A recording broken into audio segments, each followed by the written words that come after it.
Hello, what's up guys? Welcome back to my channel. For today's video, ari naman kita sa dalan. Malakat kita sa may provincial capital sang Sultan Kudarat. So subong diri nga part diri na kita sa may EJC Montilla kung sa diin na lapit na diri maagyan naton ang eskwelahan sang EJC Montilla.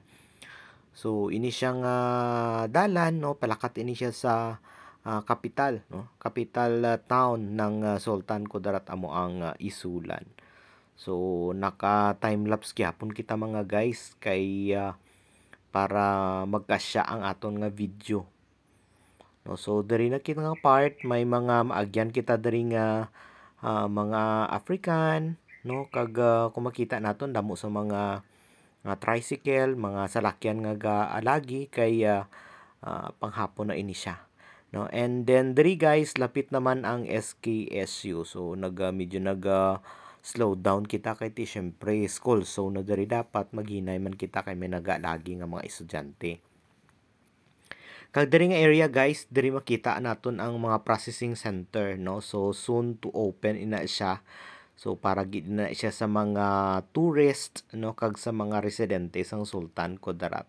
So diri ang lapit na kita diri sa may Kendram, diri nga part is Kendram na ini siya. So makita gyapon naton nga damo sang pakadto no, pakadto sa Isulan kag nakapakadto man sa Tacarong kung masumalang naton sila. So amo ina guys kay syempre damo man nga nagatrabaho sa Isulan no or some parts sang aton nga mga kalapit nga mga banwa or municipality. So diri na kita part is lapit na kita sa aton nga provincial capital sang Sultan Kudarat. So may ang dala naton aspalto gyapon guys. Kung makita naton kanami lang sang mga dala naton diri ano kag do kaaliwalas tang maski damo gyapon sang mga tricycle nga nagapalakat kag nagkapapuli. So diri guys lapit na kita magliko no, diri na kita sa may provincial capital. No, Kapitolyo sang Sultan Kudarat.